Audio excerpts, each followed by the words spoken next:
Good morning बच्चों, कैसे हैं आप। मुझे आशा है कि आप सभी कुशल मंगल होंगे। आज मैं आपको गणतंत्र दिवस यानी 26 जनवरी पर निबंध करवाऊंगी, तो सभी बच्चे ध्यानपूर्वक देखेंगे और सुनेंगे। पहली हेडिंग है रूपरेखा। रूपरेखा में कुछ हेडिंग आती हैं, देखेंगे।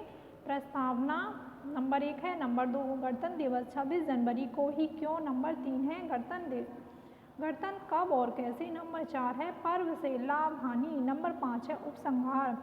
नंबर पहली हेडिंग है प्रस्तावना। भारत देश उत्सवों का देश है। आए दिन देश के किसी न किसी भाग में कोई न कोई पर्व अथवा उत्सव मनाया जाता है। पर्व कई प्रकार के होते हैं। राष्ट्रीय पर्वों में स्वतंत्रता दिवस, गांधी जयंती तथा गणतंत्र दिवस मुख्य हैं। सभी पर्वों का अपने अपने स्थान पर अलग अलग महत्व है। दूसरी हेडिंग डालेंगे गणतंत्र दिवस 26 जनवरी को ही क्यों। 26 जनवरी 1929 ईस्वी को लाहौर में रावी नदी के तट पर विशाल जनसमूह के समक्ष हमारे यशस्वी राष्ट्र नेता जवाहरलाल नेहरू जी ने घोषणा की थी, हम भारतवासी आज से स्वतंत्र हैं। ब्रिटिश राज को हम स्वीकार नहीं करेंगे। यदि ब्रिटिश शासक अपनी गैर चाहते हैं तो वे यहाँ से चले जाएं और शांति से नहीं जाएंगे तो हम आखिरी दम तक भारत की आज़ादी के लिए लड़ते रहेंगे और अंग्रेज़ों को चैन से बैठने नहीं देंगे। इस घोषणा को सुनकर सभी ने स्वतंत्रता का संग्राम तेज कर दिया और 15 अगस्त 1947 को भारत स्वतंत्र हो गया। भारत को संपूर्ण प्रभुत्व गणराज्य बनाने के लिए संविधान के निर्माण में लगभग 2 वर्ष 11 महीने 18 दिन लगे। 26 जनवरी 1950 को इस संविधान को लागू किया गया और 26 जनवरी को भारत को सार्वभौम सत्ता संपन्न राष्ट्र की मान्यता मिल गई। तभी से 26 जनवरी गणतंत्र दिवस के रूप में मनाने लगे।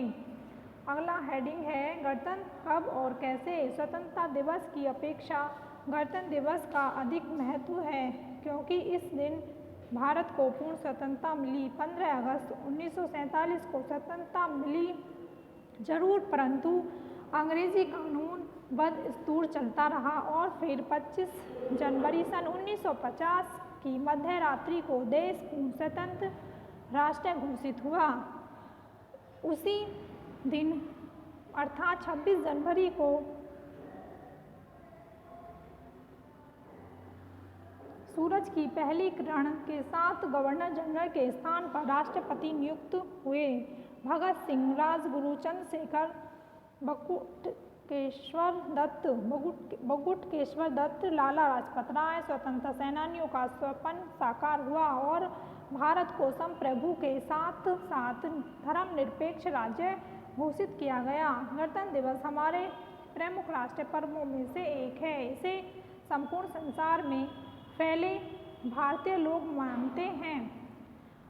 मनाते हैं। सभी भारतीय, चाहे वे किसी भी मजहब को मनाने वाले हों, अपने राष्ट्रीय ध्वज का अवश्य ही अभिवादन करते हैं। स्थान स्थान पर प्रभात फेरियां निकाली जाती हैं। कोई न कोई नवीन कार्यक्रम को पूरा करने की शपथ ली जाती है। खेल कूद के आयोजन के साथ साथ कभी सम्मेलनों का भी आयोजन किया जाता है।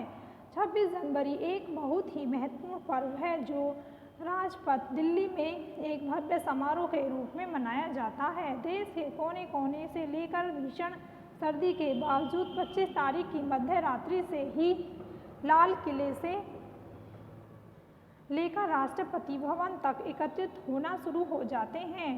प्राय 8 बजे तक मीलों लंबा चौड़ा मैदान दर्शकों से खचाखच भर जाता है। राष्ट्रपति ठीक 9 बजे विजय चौक पर आते हैं। उनके साथ प्रतिवर्ष कोई न कोई विशिष्ट अतिथि होता है।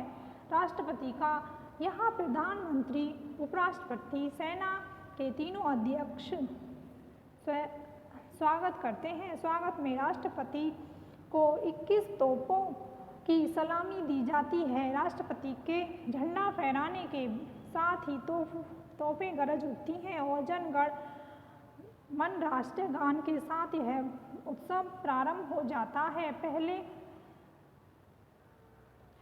पहले दिल्ली के स्कूली बच्चे अपने रंग बिरंगी पोशाकों में नए नए खेल दिखाते हुए सलामी मंच की ओर बढ़ते हैं, जहां स्वयं राष्ट्रपति उनका अभिवादन स्वीकार करते हैं। स्कूली बच्चों के बाद सैनिक अपने अपने बैंड बाजों के साथ कदम से कदम मिलाते चलते हुए राष्ट्रपति को सलामी देते हैं। 3 हवाई जहाज तिरंगे झंडे की तीनों रंगों में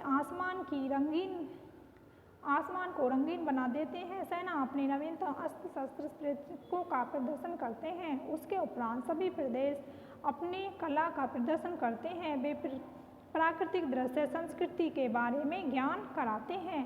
यह कार्यक्रम लाल किले पर जाकर समाप्त हो जाता है।